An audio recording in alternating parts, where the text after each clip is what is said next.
মানুষ তোর মতো নিমক হারাম কেউ নাই, তোর মতো অকৃতজ্ঞ কেউ নাই। দিয়া দিলাম হাতে, দিতে দেরি আর আমাকে ভুলতে দেরি করলি না। অথচ আকরাবু মিন হাবলিল ওয়ারিদ, আমি তোর রগের চোখ আছে। আনা মাকুম আইনা মা কুনতুম, সব সময় আমি তোর সাথে থাকি, আমি তোর সাথে। আযকুরুকা ওয়ালাউ তানসানি, 24 ঘন্টা তোকে আমি সুরক্ষিত করি। আস্তুরুকা ওয়ালাউ তাকশানি, 24 ঘন্টা তোর ভুল ত্রুটিকে আমি লুকাইতে থাকি, কাউকে জানতে দিই। আরো যে কত কিছু বলতে গেলে দিন জীবন শেষ হয়ে যাবে। আরো যে কত কিছু করে, করার পরে বলছে আহসিন কামা আহসানাল্লাহু ইলাইক, তোর উপরে যেমন দয়া করলাম তুইও একটু আমার উপরে কর। ওমা জাযাউল ইহসান ইল্লাল ইহসান, দয়ার বদলা দয়া হওয়াই এটাই বিচার বলে, এটাই বিচার বলে। এই জন্য মেরে দোস্ত, মানুষ মরণশীল, যেই কোনো মুহূর্তে মরতে পারে, যেই কোনো জায়গায় মরতে পারে, যেই কোনো জায়গায় মরতে পারে। আমি আঙ্গুল উঠায় দেখাবো না, নাইলে আঙ্গুল উঠায় দেখানো যায়, বাংলাদেশের জমিনে দেখানো যায়, আঙ্গুল উঠায় দেখানো যায়, যেই কোনো মুহূর্তে মরতে পারে। আজকে আমাদের চালচলন দেখলে মনে হয় আমরা শুধু অনর্থক, কোনো উদ্দেশ্য আমাদের জীবনের নাই, শুধু কামাবো, খাবো, ঘুমাবো, ঘুরবো, ফিরবো, এটাই আমাদের জীবনের উদ্দেশ্য। না না না, এটা বাবা ভুল হবে। যে এটা ভাববে সে ভুল হবে, যে এই কথায় বিশ্বাসী হবে যে আমার জীবন আমি যেমন খুশি তেমন কাটাবো। যে এই কথায় বিশ্বাসী হবে সে ভুল করবে, এমন ভুল যেটা আর কোনো দিন শুধরানো সম্ভব হবে না। যদি এইখান থেকে চলে গেল তাহলে আর কোনো দিন এটার রিকভারি সম্ভব না, এটাকে শুধরানো সম্ভব না, এটাকে পরিবর্তন করা সম্ভব না, এটাকে পরিপূর্ণ করা সম্ভব না। সুযোগ এইখানেই আছে। বিদায় আল্লাহ মানুষকে বুঝাইতে চাইতেছেন যে তুমি কিন্তু মরণশীল। হাদিসও বলে ইবনে আদম লা তাফরাহ বিদুনিয়াইকা ফাইন্নাকা গায়রা মুখাল্লাদ, তুমি কিন্তু চিরঞ্জীব না। ইন্নী কাতাবতুল মাউতা আলা মান তাহতা আরশি, আমার আরশের নিচে যে আছে তাকে মরতেই হবে, এটাই সত্য। কুল্লু নাফসিন যায়িকাতুল মাউত, প্রত্যেক ব্যক্তিকে মৃত্যুর স্বাদ পান করতে হবে। মৃত্যুর একটা স্বাদ আছে, যে মারা গেছে সে বলতে পারে যে মৃত্যুর স্বাদ কি, কিন্তু কবর থেকে উঠাই আয়না তো আর চেয়ারে বসানো যায় না, লাউড স্পিকারের সামনে রাখা যায় না। যদি যাইতো তাহলে সব সমস্যার সমাধান হয়ে যেত, কিন্তু এই সিস্টেম আল্লাহ নিয়ম রাখেন নাই। এই জন্য আল্লাহর রসুল বলছিলেন যে আমার মনে চায় আমি দোয়া করি যে কবরের অবস্থা তোমাদেরকে দেখায় দেওয়া হোক, কিন্তু পরক্ষণে দোয়া এই জন্য করি নাই যে তোমরা আপনজনকে আর কেউ কবরে দিবে না, দুনিয়াটা দুর্গন্ধে ভেড়া যাবে। এই জন্য দোয়া করতে যেও দোয়া করি নাই। বিদায় ভাবার বিষয়, মানুষ কিন্তু মরণশীল, আমরা মরণশীল। কখন মরবো এটাও জানি না। যদিও আমাদের হাতের টেকনোলজি আমাদেরকে আশ্চর্যান্বিত করে, আমাদের হাতের টেকনোলজি আমাদেরকে তাক লাগায় দেয়। মানুষের হাতের টেকনোলজি মানুষকে তাক লাগায় দিতেছে, কিন্তু জানার কোনো সুযোগ নাই যে আমি কখন মরব, কোথায় মরব, কোন অবস্থায় মরব, তা জানার সুযোগ কারো নাই। এতটুক কথা যদি বুঝে আসে তো সামনেরটাও বুঝে আসবে যে আমি মরণশীল, আমাকে চলে যেতে হবে। কেন অস্তিত্ব দিলেন এটা বোঝা অনেক সহজ হবে, নাইলে কেন অস্তিত্ব দিলেন এটা বোঝা সহজ হবে না। তাইলে ওই স্লোগানেই বিশ্বাস করবে আমার জীবন আমি কাটাবো, যেমন খুশি তেমন কাটাবো। কিন্তু জীবনটা আমার না, না যুক্তিতে বুঝে আসে না তর্কে বুঝে আসে। জীবনটা যদি আমার হতো তাহলে জীবনের কোনো অংশে আমার কন্ট্রোল থাকতো, আমার কোনো কন্ট্রোল নেই। জীবনের অংশটা আমার কথা মানত, কোনো একটা অংশ আমার কথা মানে না, আমার কন্ট্রোলে নেই। জীবনটা তার গতিতে চলতেছে, জীবন বলতে সময়টা তার গতিতে চলে, আমার কথা একদিনও শোনে না। আজ পর্যন্ত মানুষ জীবনের গতি থামাইতে পারে না, আর কোনোদিন থামানো সম্ভব না। এই জন্য সত্য এটাই, যিনি আমাদেরকে নিয়ে আসছেন আবার যিনি নিয়ে যাবেন, উনি আমাদেরকে নিয়ে আসছেন। আমরা সদিচ্ছায় কেউ মানুষ হয়ে আসি না। কেউ বলতে পারবে না যে আমি সদিচ্ছায় মানুষ হয়ে আসছি, না, ওনার ইচ্ছায় আমরা মানুষ হয়ে আসছি। ইচ্ছা করলে যা খুশি তা বানাইতে পারতেন, কোনো প্রতিবাদ করার সুযোগ নাই। সারা দুনিয়ার প্রাণীগুলো এক হয়ে আজ পর্যন্ত কোনোদিন প্রতিবাদ করে নাই। বরং এটাই পাওয়া যায়, শুকর পর্যন্ত সকালে ঘুমের থেকে ওঠে আর উঠেই একটা চিৎকার দেয়, আলহামদুলিল্লাহিল্লাযী খালাকানি আবতারা খালকি। প্রশংসা ওই আল্লাহর, যিনি আমাকে অস্তিত্ব দিছেন সৃষ্টির ভিতরে সবচেয়ে নিকৃষ্ট করা, তারপরও তো দিছেন। কুকুরও দেখবেন ঘুম থেকে উঠেই একটা হামাগুড়ি দিয়ে একটা আওয়াজ বাহির করে, সেও আল্লাহর প্রশংসা করে। মা মিন শাইইন ইল্লা ইউসাব্বিহু বিহামদি রাব্বি।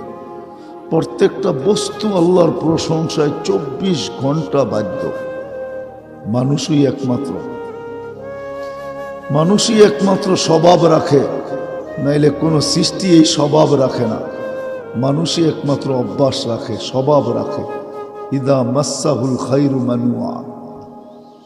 ভালো কিছু পাইতে দেরি, এই কথা বলতে দেরি করে না যে এই ভালোটা আমাকে দিল তো দিল কে। মানুষ সুস্থ হয়ে যখন হাসপাতাল থেকে ফিরে তো প্রশংসা করে তো হাসপাতালের করে, ডাক্তারের করে। বহুত কম রুগী আছে সুস্থ হইয়া সর্বপ্রথম 2 রাকাত নামাজ পড়ে এই কথা বলে, মালিক তুই সুস্থ করে দিলি। এইখানে একজনও নাই অসুস্থ হওয়ার পরে সুস্থ। অনেকেই আমরা অসুস্থ হয়েছি, অনেকেই আমরা সুস্থ হয়েছি, কিন্তু আজ পর্যন্ত কেউ আমরা সুস্থ হওয়ার পরে 2 রাকাত নামাজ পড়া বলি না, মালিক তুই সুস্থ করছিস। সবাই বলে হাসপাতাল বড় ভালো, ডাক্তার বড় দক্ষ, ধরতে পারছে আমার রোগটা, চিকিৎসা ঠিক মতো করছে, আমি ভালো হয়ে গেছি। অথচ কোরআন বলে ওয়াইদা মারিস্তু ফাহুয়া ইয়াশফিন। কোরআন শিখাইতেছে এটা, ওয়াইদা মারিস্তু ফাহুয়া ইয়াশফিন। যখন আমি রোগে আক্রান্ত হই, শেফা দিলে তো মালিকই দেয়, আর কেউ দেয় না। কিন্তু আল্লাহর নাম একবারও উচ্চারণ করে নাই, একবারও কেউ নাই। বলেন আপনি এখানে এতগুলা লোক, যুবকও আছে, বৃদ্ধও আছে, বলেন কোনোদিন সুস্থ হয়ে 2 রাকাত নামাজ পড়া এই কথা বলছি যে মালিক তুই আমাকে সুস্থ করে দিছিস? সবাই প্রশংসা করি কার? ডাক্তারের। সবাই প্রশংসা করি কার? হাসপাতালের। এই জন্য কোরআন বলে ইদা মাসাহুল খাইরু মানুয়া। মানুষই একমাত্র স্বভাব রাখে, এই স্বভাব সৃষ্টির ভিতরে কারো নাই। মানুষের এই খারাপ স্বভাব, মানুষই এই স্বভাব রাখে। ভালো পাইতে দেরি, আল্লাহকে বলতে দেরি করে না। একটু তাকায় দেখেন, যুবক যৌবন পাইতে দেরি, আল্লাহর থেকে দূরে সরতে দেরি করে না। যতদিন যৌবন পায় নাই অতদিন তো বাচ্চা ছিল, কলম তার বিরুদ্ধেও ছিল না, পক্ষেও ছিল না। কিন্তু এই দিক দিয়ে যৌবন পাইতে দেরি, আল্লাহকে বলতে দেরি করে নাই। ভাবেন, টাকা আল্লাহ টাকা পাইতে দেরি, আল্লাহকে বলতে দেরি করে নাই। যে যা পাইছে পাইতে দেরি, আল্লাহর থেকে দূরে সরতে দেরি করে নাই। ওয়াইদা মাসাহুল খায়রু মানুয়া। খায়ের পাইতে দেরি, আল্লাহ বলতে দেরি করে না। মানুষের এই স্বভাব। কিন্তু সত্য এটাই, আমরা মরণশীল, যেই কোনো মুহূর্তে মরতে পারি, যেই কোনো জায়গার থেকে যাইতে পারি। এমন না আপনি উন্নত উন্নত ফ্ল্যাটে বসে আছেন মৌত হবে না, এমন না। উন্নত দেশে বসে আছেন মৌত হবে না, এমন না। যেখানেই থাকুক না কেন মানুষকে মরতে হবে। কিন্তু ভাবতে হবে, বসতে হবে, শিখতে হবে, জানতে হবে যে আল্লাহ আমাকে কেন অস্তিত্ব দিলেন, আমার অস্তিত্বের কারণ কি, কি কারণে আল্লাহ আমাকে অস্তিত্ব দিলেন, কি কারণে আল্লাহ আমাকে কুদরতি হাত দিয়ে তৈরি করলেন, সব সৃষ্টি তো হুকুম দিয়া করলেন, সব সৃষ্টি তো দুই অক্ষর দিয়ে অস্তিত্ব দিলেন। আজকে তো মানুষ নামাজ পড়তে আসে না, এই জন্য আমার মনে হয় সে ভাবে যে মানুষকে আল্লাহ নামাজের জন্য ডাকতেছে, এই জন্য সে আসে না। আসলে মানুষকে আল্লাহ নামাজের জন্য ডাকে না, নামাজ তো একটা বাহানা মাত্র। আসসালা এই শব্দটা বাহানা মাত্র। যদি সত্য হয় মানুষকে আল্লাহ ডাকে জান্নাতের চাবি দেওয়ার জন্য, যেখান থেকে তার যাত্রা ওইখানের চাবি দেওয়ার জন্য। মনে হয় বুঝাইতে পারি নাই, আমাদের যাত্রা জান্নাত থেকে, আমাদের গন্তব্য কিন্তু জান্নাত, আমাদের যাত্রাও জান্নাত থেকে, গন্তব্য জান্নাত। আল্লাহ জান্নাতের নামাজের জন্য মসজিদে ডাকতেছেন এই জন্য যে আসো জান্নাতের চাবি তোমার হাতে দিয়া দেই। আসসালাতু মিফতাহুল জান্নাহ, নামাজ জান্নাতের চাবি, চাবি দেওয়ার জন্য তোমাকে ডাকতেছি, আসো। আল্লাহ তো নামাজ বাহানা, আল্লাহ তো এই জন্য ডাকেন, নামাজের জন্য ডাকেন না। আমরা সবাই জানি আমাদের নামাজের কি অবস্থা, ঠিক না? না জানি না? যতটুকু পড়ি এটার অবস্থা জানি তো। কি বলেন? বললে রাগ হয়ে যাবেন? হ্যাঁ, হইতে পারে যুবকরা, শিক্ষিতরা রাগ হয়ে যাবেন। বলবো, রাগ হয়েন না। কিন্তু মানুষ অসুস্থ হইলে ডাক্তার হাজারো টেস্ট দেয়, ঠিক না? করান না? করান না? হ্যাঁ করান তো। টাকা যায় না? যায় না? বিড়ম্বনা হয় না? হয় না? সব কিছু হয়, তারপর তো টেস্ট করান, ঠিক না? আজ পর্যন্ত এখানে কয়জন আছে যে আমি সূরা ফাতিহাকে টেস্ট করছি? একজন আলেমের কাছে যেয়ে বলছি, কারি সাহেবের কাছে যেয়ে বলছি। সিলেটের তো গ্রামে গ্রামে মাদ্রাসা, এরকম কোনো গ্রাম নাই যে গ্রামে মাদ্রাসা না আছে। মক্তব আছে, হেফজোখানা আছে, মাদ্রাসা আছে, কদমে কদমে উলামা একরাম আছে। কয়জন আছে আমরা যে বিনা পয়সায় সূরা ফাতিহা টেস্ট করছি? মনে হয় আমার কথা বোঝেন না।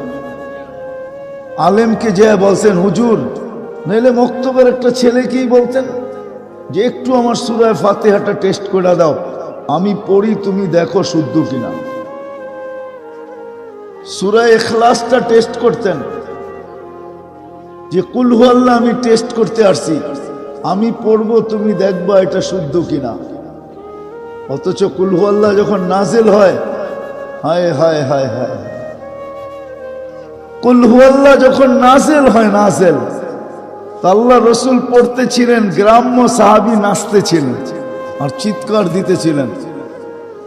সে বলতেছিল রব্বুনা, সে বলতেছিল নেমার রব রব্বুনা, আমাদের রবের চেয়ে উত্তম কোন রব নাই। ইয়াখুয কালিল ওয়া ইউতিল জাজিল, একবার পড়তে দেরি 10 পারা কোরআন পড়ার সওয়াব দিতে দেরি করেন না। কোরআন কয় পারা? 30 পারা। একবার পড়তে দেরি, 10 পারার সওয়াব দিতে দেরি করেন না। তো চিৎকার দিতেছিল আর বলতেছিল নেমার রব রব্বুনা, আমাদের রবের চেয়ে উত্তম কোন রব নাই। ইয়াখুয কালিল,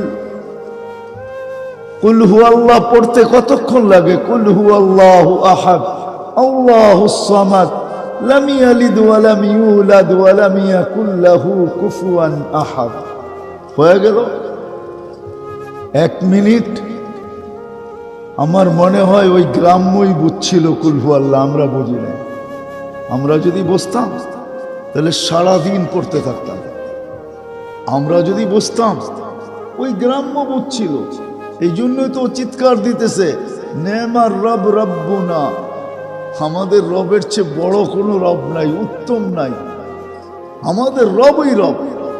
ইয়াখুয কালিল ওয়া ইউতিল জাজিল, সামান্য একবার পড়তে দেরি 10 পারা কোরআন পড়ার সওয়াব দিতে দেরি করেন না। 2 বার পড়লে, 3 বার পড়লে, হায় হায় হায়, আজ পর্যন্ত আমি চেক করিনি। রাগ হয়ে গেলেন? রাগ হয় না, পায়ে হাত রাখে। উচিত ছিল, আমরা তো শিক্ষিত মানুষগুলাকে দেখলে ভাবতে বাধ্য হই, সুশীল সমাজকে দেখলে ভাবতে বাধ্য হই, বড় ব্যথা লাগে দিলে। এই লোকগুলা এত শিক্ষিত, এই লোকগুলা এত সুশীল, এই লোকগুলা সমাজের এত বড় মাথা, ও আজ পর্যন্ত সূরা ফাতিহাকে টেস্ট করলো না, সূরা ইখলাসকে করলো না, আজ পর্যন্ত দুরূদ শরীফকে টেস্ট করলো না যে আমার দুরূদ শরীফ ঠিক কিনা। অথচ দুরূদ, হায় হায় হায়, দুরূদ একবার পড়তে দেরি। আজকে আমাদের জীবনটা রহমত শূন্য, এই জন্যই আমাদের জীবনে রহমত নাই। রহমত যদি থাকতো তাহলে আমাদের সমাজের জীবনগুলো এমন হতো না। কারো জীবন জিজ্ঞাসা করবেন, কারো জীবনে পূর্ণতা নাই, সব শূন্যতা। যুবক যৌবন নিয়ে শূন্য, সুস্থ ব্যক্তি সুস্থতা নিয়ে শূন্য। শূন্য বোঝেন তো? শূন্য। অথচ আল্লাহ রসুল বলতেছে সুস্থতার চেয়ে বড় কোনো নেয়ামত নাই, কিন্তু সুস্থতা নিয়েও শূন্য, যৌবন যৌবন নিয়ে শূন্য, মা বাবা সন্তান নিয়ে শূন্য, স্বামী স্ত্রী নিয়ে শূন্য, স্ত্রী স্বামী পাওয়ার পরেও শূন্য, টাকাওয়ালা টাকার পাওয়ার পরেও শূন্য। সব শূন্য কেন? রহমত নাই। রহমত নাই কেন? কারণ আল্লাহর ওয়াদা, একবার দুরূদ পড়বা 10 বার রহমত পাঠাবো। তোমাকে 10টা রহমত দিব। কয়টা? 10 বার পড়লে, 100 পড়লে কত? 1000 পড়লে। মুসলমানের তো উচিত ছিল রহমত এক্সপোর্ট করা, যে বৈশা বৈশা রহমত এক্সপোর্ট করবে, দুনিয়াকে বলবে কার রহমত দরকার আমাদের এখানে পাঠা, আমরা কন্টেনার বুড়া বুড়া রহমত পাঠাবো। কেননা ডেলি আমাদের কাছে এত আসে যে ব্যবহার করে শেষ করতে পারি না, বাকি জমা থাইকা যায়, তোদের লাগলে আমরা দিব। পাঠা রহমত কত লাগবে বল?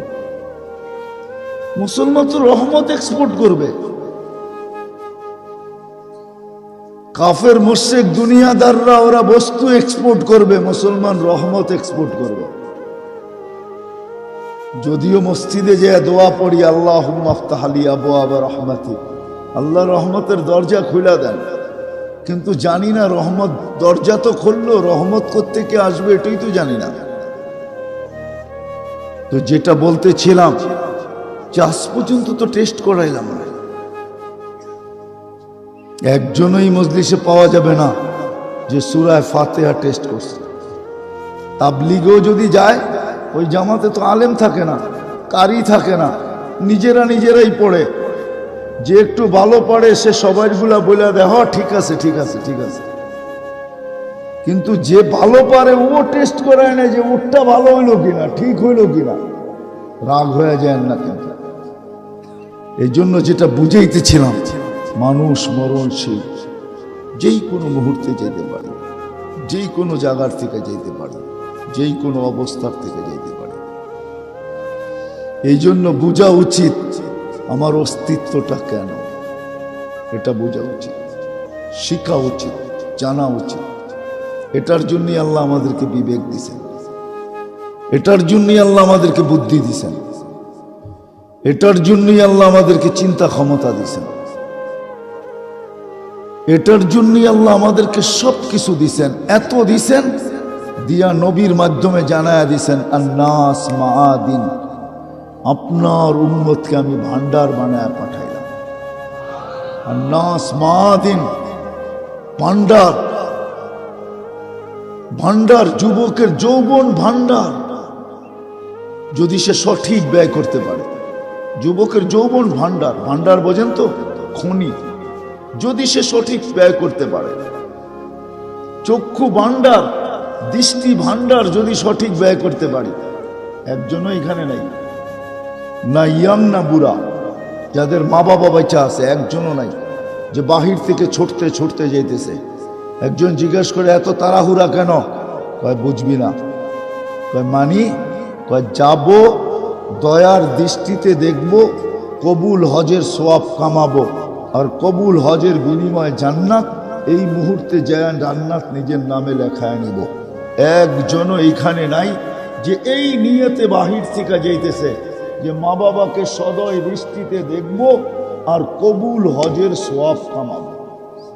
বলেন আজ পর্যন্ত কোনো এই নিয়তে যে মা বাবাকে দেখছেন? একজন হাত উঠান, একজনও নাই। ভান্ডার, যুবকের যৌবন ভান্ডার, যদি সে সঠিক ব্যয় করতে জানে তাইলে সে জমিনে হাঁটবে আর এই হাদিস সত্যায়িত হবে। ইন্নাল্লাহা ইউবাহিল মালাইকা বিশ-শাব বিস-সালেহ। নেক যুবককে দেখা আল্লাহ ফেরেশতাদের উপরে গর্ব করেন। আল্লাহ দেখবে আর ফেরেশতাদের উপরে গর্ব করবে। দেখ যুবক, ভালো মতে দেখ। যৌবন ভান্ডার, নারীর নারীত্ব ভান্ডার, পুরুষের পুরুষত্ব ভান্ডার, ধনালার ধন ভান্ডার, সম্পত্তিওয়ালার সম্পত্তি ভান্ডার। হয় কেমন ভান্ডার এই হায়াত! এক মুহূর্ত যদি থাকে, হাদিস যদি সত্য হয়, হাদিস অবশ্যই সত্য, ইন্নাল্লাহা ইয়াকবিলু তাওবাতা আবদি হাত্তা ইউগারগির। জীবনের মুহূর্তগুলা কত বড় ভান্ডার! কণ্ঠনালীতে রু আসার পূর্ব মুহূর্তেও যদি হাত তুলা বলে আল্লাহ মাফ করে দেন, তো আল্লাহ ওয়াদা করতেছে মাফ করবো, আলা উবালি, তুই কত করছিস সেটার কোনো তাকাই দেখবি না। ভান্ডার। তো আমরা মরণশীল, এটাই সত্য। কোথায় মরব, কখন মরব, কোন অবস্থায় মরব, কারো জানা নেই। কখনো সন্তানও মার কোলে জান দেয়, দেয় না? কখনো সন্তানও মার কোলে জান দেয়। মার কোলের চেয়ে নিরাপদ জায়গা দুনিয়া আছে তো আছে কোথায়? বহুত মাপ সিলেটও পাওয়া যাবে যে সন্তানকে কোলের ভিতরে দেখছে, জান দিয়া দিছে, মারা গেছে। বহুত মা বাবাও সন্তানের কোলে জান দেয়। বাবাকে শোয়ায় রাখছে কোলের ভিতরে, মাথা রাখছে কোলের ভিতরে, দেখতে দেখতে দেখছে বাবা চলে গেছে। সন্তানের চেয়ে মা বাবার, সন্তানের কোলের চেয়ে মা বাবার নিরাপদ স্থান আমাকে দেখা। সত্য এটাই। কে কোথায় যাবে, কখন যাবে, কোন জায়গার থেকে যাবে, কোন অবস্থায় যাবে, কারো জানা নাই। মরণশীল আমরা, বিদায় জানা উচিত, জানা উচিত, শিখা উচিত। আমার অস্তিত্ব কেন, কেন আল্লাহ আমাকে অস্তিত্ব দিলেন? এত সুন্দর করে দুনিয়াটাকে সাজায় আমাকে কেন পাঠাইলেন? অনার্থক। কোরআন চিৎকার দেয়, আফা হাসিবতুম আন্নামা খালাকনাকুম আবাস। তোমাদের ধারণা তোমরা অনর্থক? অনর্থক না। আল্লাহ এখানে পাঠাইছেনি প্রস্তুতি নেওয়ার জন্য, এখানে পাঠাইছেনি জীবনটাকে গড়ার জন্য, এখানে পাঠাইছেনি যেই জায়গার থেকে যাত্রা শুরু ওইখানে ফেরার জন্য।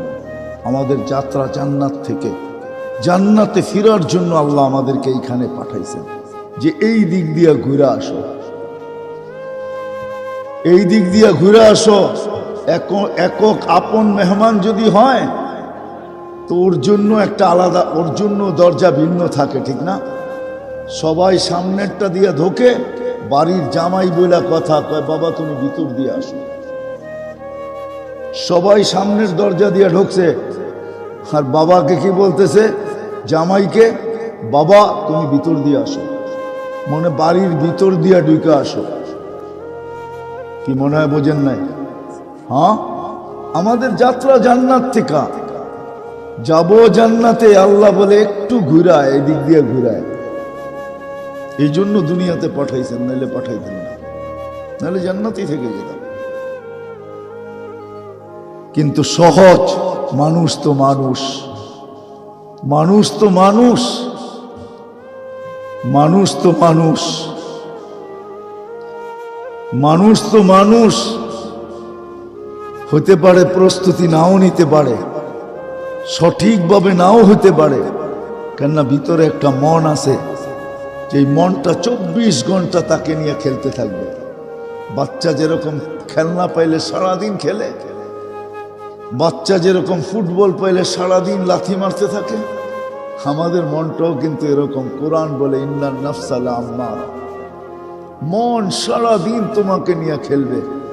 আর খেলতে খেলতে সবচেয়ে বড় উপরে যে ছিল, ফেরেশতারও সর্দার ছিল, ফেরেশতাদেরও মাথার তাজ ছিল। শয়তান শয়তান হিসাবে জন্ম নেয় নাই, সে তো একটা সময় ছিল তাউসুল মালাইকা ছিল, ফেরেশতাদের মাথার মুকুট। খতিবুল মালাইকা এক সময় ছিল, সে ফেরেশতাদেরকে ওয়াজ করে শোনাইত, আল্লাহর পরিচয় তুলে ধরত, আল্লাহকে কি করতে হবে ফেরেশতাদেরকে পর্যন্ত বুঝাইত। তাকেও খেলতে খেলতে মন আউট করে দিছে, এমন আউট চিরদিনের জন্য বিতাড়িত করছে। রাজিম ফাইন্নাকা রাজিম, চিরদিনের জন্য বিতাড়িত করছে তার মন। এটাও আমাদের ভিতরে আছে, যেটা সারাদিন আমাদেরকে নিয়ে খেলতে থাকে, বলতে থাকে হুজুররা বলবেই সব মানতে হবে নাকি, হুজুররা বলবেই সব শুনতে হবে নাকি। আল্লাহ তো একটা বিবেক বুদ্ধি দিছে না, দেয় নাই। এরকম ভাবে বুঝাবে মন। যেমন আমাদের দেশের সমাজের কিছু লোক আছে, নোয়াখালীর ভাষা বোঝেন আপনারা? নোয়াখালীর ভাষায় বলে সজ্জানা, সজ্জানা বোঝেন? হ্যাঁ, সিমের বিচিরে কয় সজ্জানা। সমাজের কিছু লোক দেখা যায় সিমের বিচিও বোঝে না, সিমের বিচিও চিনে না, কিন্তু নিজেকে বড় শিক্ষিত মনে করে। বলে আমরা কি শিক্ষা দীক্ষায় কম নাকি? আমরা পড়ালেখা করি না? আমরা কি কিছু জানি না? আমরা কি কিছু বুঝি না? তো নোয়াখালী ভাষায় বললে বলতে হয় যে তুমি সিমের বিচিও বোঝো না। সত্য কিনা? আছে আমাদের সমাজে, আছে না নাই? বড় বড় শিক্ষিত লোকগুলা দেখবেন, অথচ উচিত ছিল যত বড় শিক্ষিত তত বড় আল্লাহওয়ালা হওয়া উচিত ছিল। কেন? ওকে শিক্ষা কে দিছে? কে দিছে? যত বড় ধনী তত বড় আল্লাহওয়ালা হওয়া উচিত ছিল। ওকে ধন কে দিছে? যত বেশি হাট্টা গাট্টা যুবক, ওকে তত বেশি আল্লাহওয়ালা হওয়া উচিত ছিল। ওকে হাট্টা গাট্টা বানাইলো কে? হাট্টা গাট্টা বোঝেন তো? কে বানাইলো ওকে? যত বেশি রূপসী তত বেশি আল্লাহওয়ালা হওয়া উচিত ছিল। ওকে রূপ দিছে কে? আল্লাহ দিছে না? এরকম যতজনের কাছে যত কিছু আছে, যত বড় বিল্ডিং ওয়ালা তত বড় আল্লাহওয়ালা, কিন্তু যত বেশি পাইছে তত বেশি দূরে গেছে, বাকি রয়ে গেছে গরিব। ঠিক না? কি গরিবই একটু আল্লাহ আল্লাহ করে, যত বেশি পাইছে তত দূরে সরছে। ওই পর্যন্ত দূরে সরে নাই যতক্ষণ পর্যন্ত আমেরিকার গ্রিন কার্ড পায় না। যেদিন গ্রিন কার্ড পাইছে ওই দিনই আল্লাহ ভুলে গেছে। ওই দিন পর্যন্ত দূরে সরে নাই যেই দিন পর্যন্ত লন্ডনের পাসপোর্ট পায় না। যেই দিন পাসপোর্ট পাইছে ওই দিনই আল্লাহ ভুলে গেছে। কি পার্মানেন্ট রেসিডেন্স যেদিন পাইছে ওই দিন আল্লাহ ভুলে গেছে। আমরা যাই তো দেখি তো, যতক্ষণ পর্যন্ত পায় নাই অতবার দেখা হয়েছে, অতবার বলছে হুজুর দোয়া করেন। মসজিদে দেখছি তাকে, যেদিন গ্রিন কার্ড ফিঙ্গার ছাপ সবকিছু কমপ্লিট হয়ে গ্রিন কার্ড হাতে চলে আসছে ওই দিন থেকে আর তাকে দেখি না। ফোন করলে বলে বড় ব্যস্ত। আরে তুই না মসজিদেই পড়াছিলি, আজকে ব্যস্ত হইলি কি করে? ও গ্রিন কার্ড। হায় হায় হায় হায়। এই জন্যই তো আল্লাহ বলেন কুতিলাল ইনসানু মা আকফারা। ও মানুষ, তোর মতো নিমক হারাম কেউ নাই, তোর মতো অকৃতজ্ঞ কেউ নাই। দিয়া দিলাম হাতে, দিতে দেরি আর আমাকে ভুলতে দেরি করলি না। অথচ আকরাবু মিন হাবলিল ওয়ারিদ, আমি তোর রগের চোখ আছে। আনা মাকুম আইনা মা কুনতুম, সব সময় আমি তোর সাথে থাকি, আমি তোর সাথে। আযকুরুকা ওয়ালাউ তানসানি, 24 ঘন্টা তোকে আমি সুরক্ষিত করি। আস্তুরুকা ওয়ালাউ তাকশানি, 24 ঘন্টা তোর ভুল ত্রুটিকে আমি লুকাইতে থাকি, কাউকে জানতে দিই। আরো যে কত কিছু বলতে গেলে দিন জীবন শেষ হয়ে যাবে, আরো যে কত কিছু করে, করার পরে বলছে আহসিন কামা আহসানাল্লাহু ইলাইক, তোর উপরে যেমন দয়া করলাম তুইও একটু আমার উপরে কর। ওমা জাযাউল ইহসান ইল্লাল ইহসান, দয়ার বদলা দয়া হওয়াই এটাই বিচার বলে, এটাই বিচার বলে। এই জন্য মেরে দোস্ত, মানুষ মরণশীল, যেই কোনো মুহূর্তে মরতে পারে, যেই কোনো জায়গায় মরতে পারে, যেই কোনো জায়গায় মরতে পারে। আমি আঙ্গুল উঠায় দেখাবো না, নাইলে আঙ্গুল উঠায় দেখানো যায়, বাংলাদেশের জমিনে দেখানো যায়, আঙ্গুল উঠায় দেখানো যায়। যেই কোনো মুহূর্তে মরতে পারে, যেই কোনো জায়গায় মরতে পারে, যেই কোনো অবস্থায় মরতে পারে। কিন্তু বুঝার বিষয়, আমাকে কেন পাঠাইলেন? আমি ছিলাম তো জান্নাতে, এইখানে কেন পাঠাইলেন? হ্যাঁ, জান্নাতে যাওয়ার জন্যই পাঠাইছেন, কিন্তু এইখানে পাঠাইছেন প্রস্তুতি নেওয়ার জন্য। কিন্তু মানুষ প্রস্তুতি নিবে তো নিবে কিভাবে? একদিকে তো তার মন তার বিরুদ্ধে, 24 ঘন্টা তাকে ফুটবলের মতো নিয়ে খেলে, আরেক দিকে দেখা যাবে শয়তান 24 ঘন্টা তার পিছে লেগা আছে। সে তাকে বানাবে তো বানাবে কি করে? প্রস্তুতি নিবে তো নিবে কি করে? অনেক সময় দেখা যায় পরিবেশটাও বিরুদ্ধে থাকে, বানাবে তো বানাবে কি করে? এই জন্য আল্লাহ মুহাম্মদুর রাসূলুল্লাহ সাল্লাল্লাহু আলাইহি ওয়াসাল্লামকে পাঠাইছেন, আর প্রত্যেক মানুষকে শিখাইছেন যে তুমি প্রস্তুতি নিবে তো নিবে কি করে। কখনো বড় আমল দেখাইছেন, কখনো ক্ষুদ্র আমল দেখাইছেন। আমি 2-4টা আপনাকে দেখাই, কখনো ছোট কখনো বড়। সামান্য সামান্য জিনিস দেখাইছেন যে তুমি প্রস্তুতি যদি নিচে নেওয়ার ইচ্ছা তোমার থাকে, আর প্রস্তুতি নেওয়ার যদি তুমি সন্ধান করো, প্রস্তুতি নিতে চাও, তুমি যদি ইচ্ছুক হও, তোমার যদি প্রস্তুতি নেওয়ার আগ্রহ থাকে, উদ্দীপনা থাকে, চেষ্টা থাকে, তুমি যদি প্রস্তুতি নিতে চাও মনের থেকে, আল্লাহ রসুল রাস্তা দেখাই দিয়েছে। আমি আপনাদেরকে দেখাই, গ্রাম্য লোক আসছে, আল্লাহ রসুল কেউ চিনে না, সবার মাঝে আল্লাহ রসুল বসা, সে তার উটটা বাঁধছে, আল্লাহর রসুল যেই বালিশটায় ট্যাক লাগায় বসে আছে ওইটার ভিতরে। এবার বোঝেন কিরকম গ্রাম্য। তারপরে বলতেছে মান মিনকুম মুহাম্মদ, তোমাদের ভিতরে মোহাম্মদ কে? তো সাহাবায়ে কেরাম দেখায়া দিতেছেন উনি। বাসার ভঙ্গি দেখেন, রসুল্লাহ বলেন না মান মিনকুম মুহাম্মদ, তোমাদের ভিতরে এই নামের লোকটা কে? দেখায় দিছে, বলছে আপনার প্রতিনিধি আমার গ্রামে আসছিল, 5টা জিনিসের কথা বলছে, সত্য কিনা। 1 নম্বর ঈমান, 2 নম্বর নামাজ, 3 নম্বর রোজা, 4 নম্বর যাকাত, 5 নম্বর হজ। আল্লাহ রসুল বলছে সত্য। একটার ব্যাপারে বলছে কিছু বলেন না, বলছে ঈমান, ঈমান ঠিক, কিন্তু 4টার ব্যাপারে বলছে ইল্লা আন তাতাওয়া, 4টার সাথে নফল সংযুক্ত আছে, ইচ্ছা করলে করতে পারো। রশি খুলতেছে আর বলতেছে ওয়াল্লাহি লা আযীদু আলা হাদা ওয়ালা আনকুস, যেটা করণীয় বলছে ওটা তো ছাড়ার সুযোগ নাই, ওটা ছাড়বো না, কিন্তু আপনি যেটা বেশি করতে বলতেছেন ওটা করার মতো সুযোগ আমার কাছে নাই, সময় নাই, করব না। যাইতেছেন, আল্লাহ রসুল বলতেছে জান্নাতি দেখবা, এই যে যাইতেছে, জান্নাতি দেখতে মনে চায়, এই যে যাইতেছে। সহজ সহজ পদ্ধতি দেখাইছেন। শুধু শুধু বলেন না সাবিকান নুজুম বিআইহিম ইক্তাদাইতুম ইক্তাদাইতুম। আমি 1.5 লক্ষ মডেল তৈরি করে রেখে গেলাম।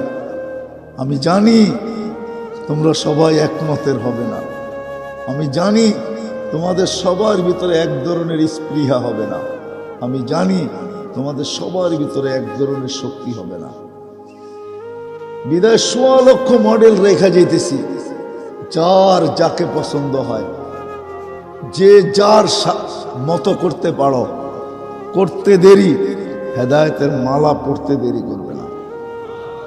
সহজ করছেন, সহজ পদ্ধতি দেখাইছেন মুহাম্মাদুর রাসূলুল্লাহ সাল্লাল্লাহু আলাইহি ওয়াসাল্লাম। উনি আসছেনই আমাদেরকে সঙ্গে জান্নাতে নিয়ে যাওয়ার জন্য। এই জন্যই পদ্ধতি দেখাইছেন, এই জন্যই পদ্ধতি দেখাইছেন। আর কিয়ামতের সকাল পর্যন্ত এই পদ্ধতি চলবে, আর কোনো পদ্ধতি চেঞ্জ হবে না। এটাও আল্লাহ বলে দিয়েছেন, খাতামান নবিয়্যিন, আপনি নবুয়তের ঘরের তালা, এই ঘর আর কোনোদিন খোলা হবে না, আর কাউরে বাহির করা হবে না। তালা মেরা দিলাম আপনাকে দিয়া, আপনি নবুয়তের গলার তালা। আর কোনোদিন এই পদ্ধতি কিয়ামতের সকাল পর্যন্ত চলবে। কিন্তু মানুষ তো আসতে থাকবে, যাইতে থাকবে। এই জন্যই আল্লাহ সিস্টেম করছেন, ওয়া আওরাসনাল কিতাবাল্লাযীনা ইসতাফাইনা মিন ইবাদিনা। আর রাসূল সাল্লাল্লাহু আলাইহি ওয়াসাল্লামও বলতেছেন, আল উলামা ওয়ারাসাতুল আম্বিয়া। আল্লাহ কিছু লোককে সব সময় নির্বাচিত করছেন, করতেছেন, করতে থাকবেন, যাদেরকে হক্কানি আলেম বলে। আল্লাহ এদেরকে নির্বাচিত করবেন প্রত্যেক সময়, প্রত্যেক যুগে, প্রত্যেক মার কোল থেকে নির্বাচিত করবেন। এদেরকে আল্লাহ শিক্ষা দিবেন নির্বাচিত করার মাধ্যমে, রসুলের সত্যায়িত করার মাধ্যমে। যারা আমার উত্তরসূরি, এরা মানুষের দুয়ার পর্যন্ত এই জিনিসকে পৌঁছাইতে থাকবে। এদের দায়িত্বই এটা, এরা মানুষের দুয়ার পর্যন্ত এটা পৌঁছাইতে থাকবে। কারখানাও নিজেরাই খুলবে, আবার মাল নিজেরাই সাপ্লাই দিবে। কারখানা হলো মাদ্রাসাগুলা, সাপ্লাই হলো এর ভিতর থেকে হাফেজ, এর ভিতর থেকে কারি, এর ভিতর থেকে আলেম, এর ভিতর থেকে মুফতি, এর ভিতর থেকে মুহাদ্দিস, এর ভিতর থেকে মুফাসসির, এর ভিতর থেকে খতিব, এর ভিতর থেকে এটা সেটা। এরা দায়িত্ব নিবে আর গ্রামে গঞ্জে ঘুরবে। দুনিয়ার কোন এরকম জায়গা নাই যেখানে আলেম না আছে। হ্যাঁ, কাছাকাছি হইতে পারে, আবার দূরেও হইতে পারে, কিন্তু আছে বটে। আমি দুনিয়া ঘুরা দেখছি, নরওয়ের পরে দেখছি বরফ আর বরফ, ওইখানেও মানুষের বাস, ওইখানেও যে দেখতেছি আলেম বসে আছে। আমি জিজ্ঞাসা করছি, তুমি কেন আসলা? সবাই আসলো, বুঝলাম, তুমি কেন? হাসতে হাসতে বলতেছে, আপনি মনে হয় ভুলে গেছেন, আল্লাহই তো দায়িত্ব দিয়ে এখানে পাঠাইছেন, এলে আসতাম তো আসতাম কেন? রাসূলুল্লাহ সাল্লাল্লাহু আলাইহি ওয়াসাল্লাম এই জন্য আসছেন, যেন আমি আমার জীবনের উদ্দেশ্য বুঝি আর সহজে প্রস্তুতি নিতে পারি। গরিব যেন গরিবের ভিতরে থাকা, গরিব যেন দারিদ্রতার ভিতরে থাকা প্রস্তুতি নিতে পারে। এই জন্য গরিবকে শিখাইছেন, তুমি দারিদ্রতার ভিতরে থাকা কিরকম প্রস্তুতি নিতে পারবে। বলছে, এমন প্রস্তুতি যে আমি তোমার সাথে উঠার আকাঙ্ক্ষা রাখি। আল্লাহর রসুল গরিবের সাথে উঠার আকাঙ্ক্ষা রাখে। গরিব তো ভাবে, আল্লাহ আমাকে কি দিছে, আমি আল্লাহর জন্য কিছু করব। গরিব তো এটা বলে, আল্লাহ আমাকে কি দিছে, ঠিক না? আমি কেন আল্লাহ আল্লাহ করবো, ঠিক না? হ্যাঁ, ওকে যদি বলা হয় রিক্সাওয়ালা গরিব, আমাদের সমাজের গরিব কি বলে, আল্লাহ আমাকে কি দিছে, আমি আল্লাহ আল্লাহ করবো, ঠিক না? হ্যাঁ, ওকে যদি বলি তোর অস্তিত্বটা কে দিছে, এই রিক্সা চালানোর শক্তিটাকে দিছে। সারাদিন ক্লান্ত হয়ে বাড়িতে যখন ফিরস, তো রাত্রে ঘুমের ভিতরে ক্লান্তিটা কে দূর করে? একটু ভাবেন। জানি না এখানে কেউ অটো উটো চালান কিনা, সিলেটের মানুষ নাও তো চালাইতে পারেন, কিন্তু সবই তো আমেরিকান আর লন্ডনের, ঠিক না? হ্যাঁ, আপনারা কি অটো চালাবেন? যে সারাদিন অটো চালায় বিকালে বাড়িতে ফিরে, ও কতটুক ক্লান্ত ফিরে? যে সারাদিন পরের জমিনে কাজ করে বাড়িতে ফিরে, কতটুক ক্লান্ত ফিরে? যে মাটি কেটে বাড়িতে ফিরে, ও কতটুক ক্লান্ত ফিরে? বলেন। যদি ঘুমের মাধ্যমে আল্লাহ ওর ক্লান্তিকে দূর না করে জমা রাখা দেয়, পাওয়ার ব্যাংকের মতো। আমাদের পাওয়ার ব্যাংক আছে না যুবক, চিনো পাওয়ার ব্যাংক? হ্যাঁ, পাওয়ার ব্যাংকের মতো যদি জমা থাকে, 5 দিন যদি জমা রাখে, এখানে প্রবাসী হবে অনেক। আছে না প্রবাসী? বলেন, প্রবাস জীবনে যে কষ্টটা করে রাত্রে ফিরা হয় পরিশ্রম করা, ওটা যদি পাওয়ার ব্যাংকের মতো জমা রয়ে গেল, থাকিয়া গেল, পরের দিন সকালে এটা দূর না হইল, এরকম যদি 5 দিন জমা থাকলো পাওয়ার ব্যাংকের মতো, বলেন 6 দিনের দিন আপনি যাবেন কোথায়? কোথায়? কাজে? কোথায়? দেখা যাবে 6 দিনের পরে আপনি ঢাকা শহরের আমাদের সবচেয়ে প্রসিদ্ধ কবরস্থান আজিমপুর, আপনি আজিমপুরও যেতে পারেন, কিন্তু প্রতিদিন রাত্রে ঘুমের ভিতরে আপনার আমার ক্লান্তি দূর করে কে? আল্লাহ যদি বলতো, সিস্টেম করত যে ক্লান্তি দূর হবে, কিন্তু যেরকম মাথা ব্যথা প্যারাসিটামল খায়া দূর হয়, ক্লান্তি দূর হবে কিন্তু মেডিসিন খাইতে হবে। আর ওই মেডিসিন যারা বানাইতো, হায় পৌষ মাস ওদের হয়তো, আপনার আমার সর্বনাশ ডেলি হইতো, ঠিক না? পৌষ মাস বোঝেন? প্রবাদ বাক্য আছে না, কারো ঘর পোড়া কারো আলু পোড়া, ঠিক না?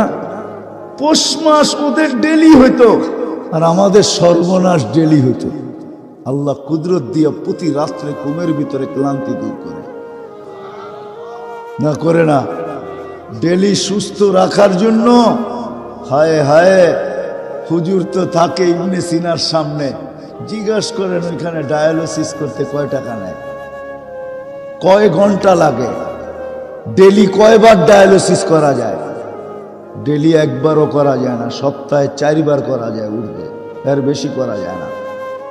কিন্তু আমি তো যুবকদেরকে বুঝাইতেই পারি না যে যুবক, তোমাকে যৌবনের এই সুস্থতা রাখার জন্য ডেলি আল্লাহ কুদরত দিয়া 36 বার ডায়ালিসিস করে।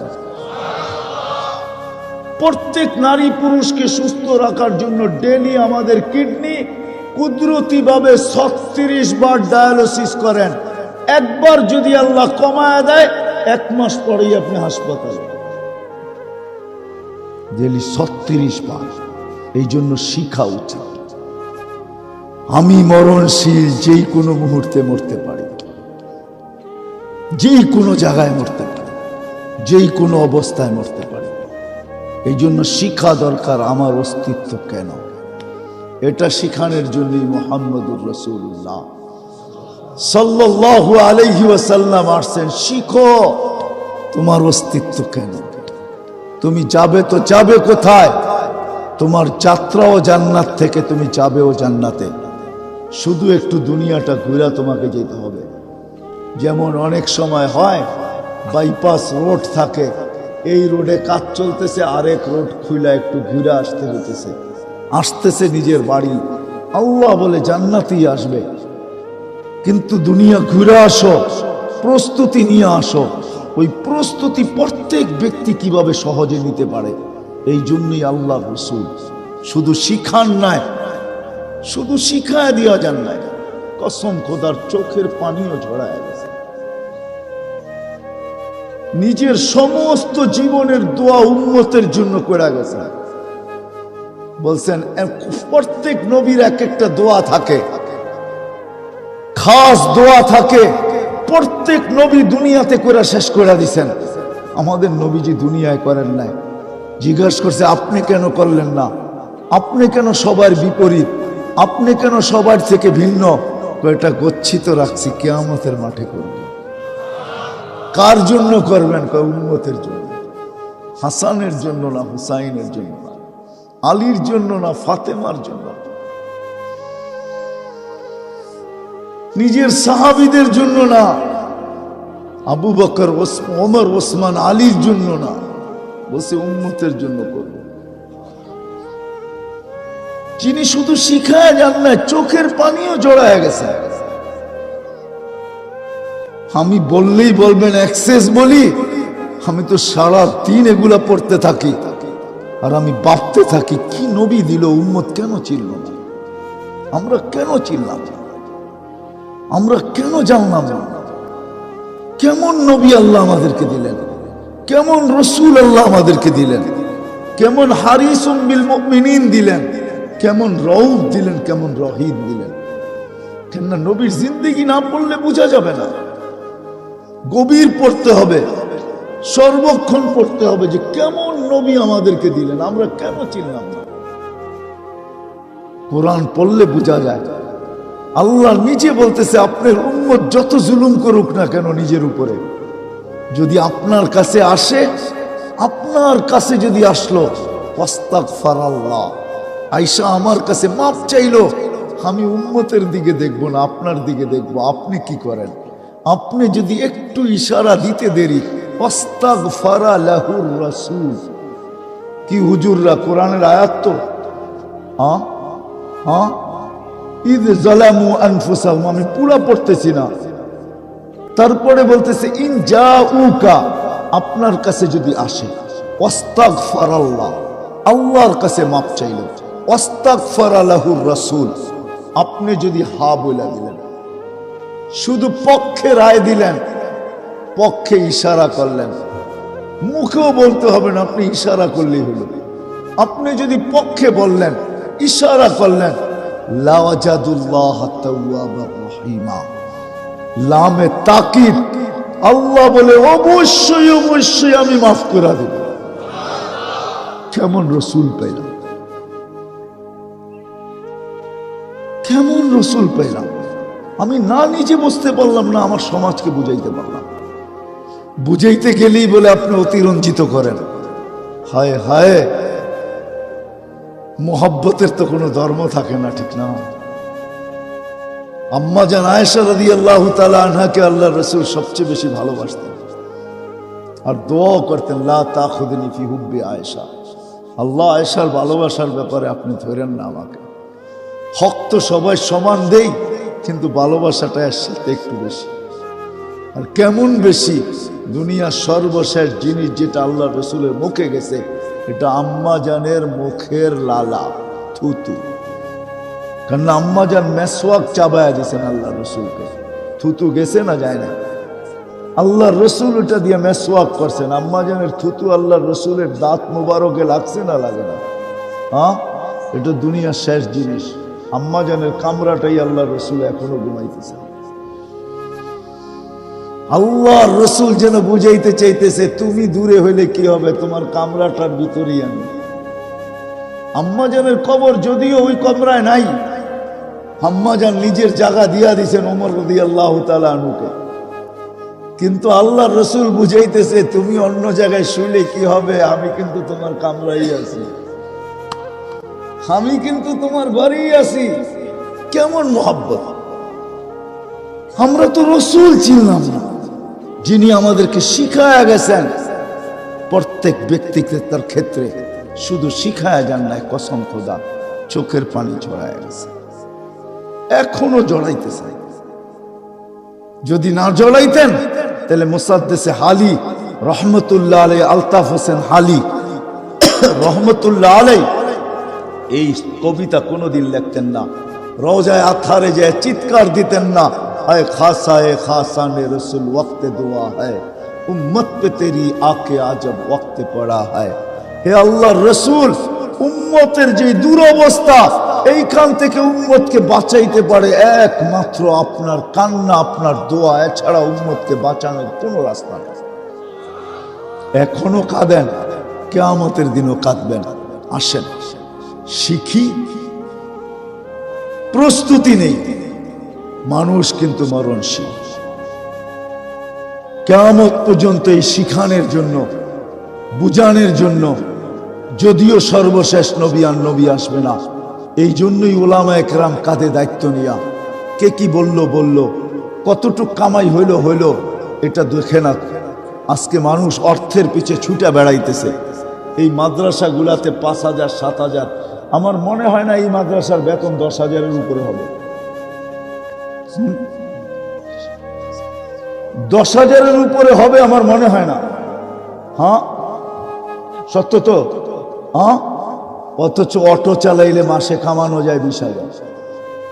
অটো চালাইলে, অটো চিনেন না, ব্যাটারি চালিত, যায় 20,000 কামানো যায়। উনি 10,000 কামায় পড়ে আছে। পাগল না, কাঁধে দায়িত্ব। এই জন্যই উলামা একরাম মসজিদে পড়া থাকে। এমন না যে সিলেটের মসজিদের ইমামতি করলে লাখ লাখ টাকা বেতন দেয়, ঠিক না? 100 পাউন্ড দিলেই তো 10,000-এর উপরে হয়, ঠিক না? কি বলেন? কি আপনাকে বেতন কি, ইমামগো বেতন কি লন্ডন থেকে আসে নাকি? বাংলাদেশের হারেই দেয় 5,000, 6,000, 10,000, এতটুকুই তো দেয়, ঠিক না? হ্যাঁ, না ডলার দেয় না পাউন্ড দেয়। ও ইমামতি কেন করে? ওই 10,000 নিয়ে পড়া থাকে, জীবন কেন কাটায়? ও জানে কাঁধে দায়িত্ব। আজকের ব্যাপার যদি হইতো, দুনিয়ার বিষয় যদি হইতো তো ছেড়া চলে যেতাম, কেননা কালকে আল্লাহকে মুখ দেখাইতে হবে, কালকে মুহাম্মদুর রাসূলুল্লাহর সামনে দাঁড়াইতে হবে। আমি যদি ছেড়া চলে যাই, এই লোকগুলোর নামাজের কি হবে? এদের নামাজের দায়িত্ব কে নিবে? এদের নামাজ সহি কি করে হবে? এই জন্য মসজিদে পড়া থাকে। বিবি বাল বাচ্চাকে শুধু জান্নাতের সাধন সান্ত্বনা দিতে থাকে, চিন্তা করিস না জান্নাতে, চিন্তা করিস না, যা কয় জান্নাতে। বউ একটা ভালো কাপড়ের কথা বললে বলে জান্নাতে মিলবে, চিন্তা করো না। বাচ্চারা বললে কয় জান্নাতে মিলবে, শুধু জান্নাত দেখায় দেখায় দিন পার করতেছে। আল্লাহ করুক, আল্লাহ এদের মনের আশা জান্নাতে পুরা করুক। হায় হায়, উলামায়ে কেরাম এইভাবে করে, যার কারণে মাদ্রাসাগুলা খোলে, মসজিদে ইমামতি করে। আপনার আমার ছেলেকে, হায় আমরা তো বুঝি না, আমরা মনে করে, আমাদের সমাজ মনে করে এরা আমাদের ছেলেদেরকে অশিক্ষিত বানাইতেছে, এরা আমাদের ছেলেদেরকে দুনিয়ার কিচ্ছু দিতেছে না। আরে কিয়ামতের দিন বুঝবে হাফেজের বাবা যখন 490 কোটি ফেরেশতা আসবে আর ওকে সেলুট করবে, সেলুট, তখন বুঝবে। আজকে বুঝবে না। 490 কোটি ফেরেশতা হাফেজের বাবাকে সেলুট দিবে, সেলুট। শুধু সেলুট দিবে না, পুরস্কারও দিবে। প্রথম সেলুট দিবে, তারপরে পুরস্কার উঠিয়ে দিবে। প্রত্যেকের হাতে পুরস্কার থাকবে। বলবে দুনিয়ার সরকার যদি বাপের পুরস্কার দিতে পারে, পিতা হওয়ার পুরস্কার দিতে পারে, আল্লাহু আহাক্কু বিহা। কেমন পিতা তুই, ছেলে হাফেজ, তোকে পুরস্কার না দেই তো দিব কাকে? হাফেজকে তো দিবেই দিবে, মাকে দিবে।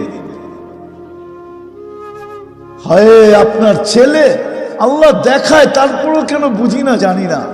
করোনার সময় 2020-এ দেখায় দিছে আল্লাহ, কোটি কোটি টাকার মালিক মারা গেছে। কোটি কোটি না, শত শত না, হাজার কোটি টাকার মালিক মারা গেছে। সন্তান শেষ দেখা পর্যন্ত দেখে নাই, শুধু হাসপাতাল থেকে খবর পাইছে যে তোমার বাপ ডেড, তোমার বাবা চলে গেছে, ইউর ফাদার ইজ গন, তোমার বাবা চলে গেছে দুনিয়ার থেকে। বাস ফোনটা রিসিভ করছে, সংস্থাকে বলছে সৎ কাজ করে আনেন আপনারা, আমরা অনুমতি দিলাম, আমরা আসবো না, দেখবো না, করুণায় মারা গেছে। হায় হায় হায়, দেখায় তো দিল চোখের সামনে। এরকম একটা না, দুইটা না, শত আছে। আর আলেমের বাবা মারা গেছে, এটাও দুনিয়াকে দেখাইছে। সে গোসল দিছে, সে কাফন পড়াইছে, সে জানাজা পড়াইছে, সে কবরে রাখছে। দুনিয়া বলছে করুণা, কয় থোতর করুণা, বাবা বড়, করুণা বড় না। বলছে তুই মারা যাবি, থোতর মারা যাবি, বাবা বড়, আমি বড় না। তারপরে বলছে শোন, আমরা জানি লা ইউসিবানা ইল্লা মা কাতাবাল্লাহু লানা, আল্লাহ চাইলে হবে, নাইলে হবে না। আল্লাহ চাইলে প্রধানমন্ত্রীরও হবে, চাই সে ক্যানাডার হোক, একবার না দুইবার। আল্লাহ চাইলে লন্ডনের প্রধানমন্ত্রীরও হবে, একবার না দুইবার। দুইবার করে হয়েছে দুজন, খবর না? অথচ যারা করুণার লাশ দাফন করছে, আজ পর্যন্ত একজনেরও রিপোর্ট নাই করুণা হয়েছে। বুলেও পজিটিভ আসে না, বুলে টেস্ট করানোর পরে বুলে আসে না, মাঝে মাঝে রিপোর্ট ভুল আসে না, বুলেও পজিটিভ আসে না, সব নেগেটিভ আসে। ইসলাম এটাই শেখায়। এই জন্যই মাদ্রাসাগুলোর প্রয়োজন। এই জন্যই শেষ কথা আমি তো বলি, প্রস্তুতি নিবেন তো ইনশাআল্লাহ, শিখবেন তো, জানবেন তো।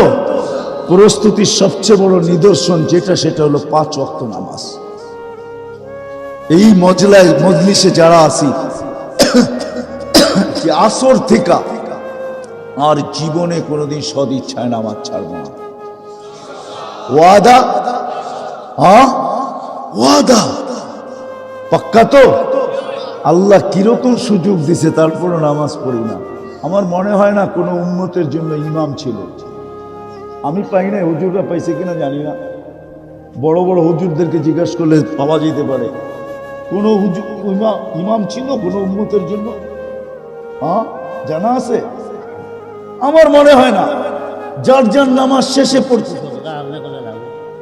যার নামাজ শেষে পড়তো। এই উম্মতের জন্য আল্লাহ সুযোগ দিছেন। কয় কিচ্ছু পারি না, ইমামের পিছে দাঁড়ায় যায়। যা ইমাম করে ইফাল কামা ফাল আল ইমাম, ইমাম যেমন করে এরকম কর, তোর নামাজ হয়ে যাবে। কেরাত, কেরাতুল ইমামে কেরাতুল লাক, ইমাম পড়বে তোর লেগা কেরাত হয়ে যাবে। তারপরে পড়েন না কেন? পড়বেন তো, শিখবো তো। হ্যাঁ আলেম ওলামাদের সাথে থাকবো, যত বেশি ঘনিষ্ঠ হইতে পারি। আজকে আমি আপনাদেরকে বুঝাইতে পারবো না, কালকে বুঝাইতে পারবো। কিয়ামতের দিন বুঝবেন এই ঘনিষ্ঠতা কতটুকু লাভে দিল, কাজে দিল। কাজে দিল। সব সময় একরকম থাকে না। জমানা বায়ে খাল রেহতা নেই, এটাই সত্য। কিয়ামতের মাঠে আলেমদের সম্পর্কই আপনার কাজে লাগবে ইনশাআল্লাহ। এরা সুপারিশ করে পার করে নিয়ে যাবে। সম্পর্ক করবো তো, সত্য। আর সর্বশেষ কথা, যতটুক পারি সাধ্য অনুযায়ী যাতে এই মাদারিস গুলা টিকা থাকে, মাসাজিদ গুলা টিকা থাকে, মক্তব হেফজোখানা টিকা থাকে, আমার যতটুক সাধ্য, কসম খোদার এগুলা টিকা থাকার ভিতরে আমাদের টিকা থাকা, এগুলার টিকা থাকার ভিতরে আমাদের টিকা থাকা। এই জন্য আমার কথা বড় ভাইরাল যে বাংলাদেশ নড়ে চড়ে পড়ে না। বাংলাদেশে যত বিপর্যয়ের কথা বলে, অতীতে বলছে বাংলাদেশে কোনো বিপর্যয় আজ পর্যন্ত হয় না। 2020-এ এমন কোন মানুষ নাই যে বাংলাদেশ নিয়ে বিপর্যয়ের কথা না বলছে।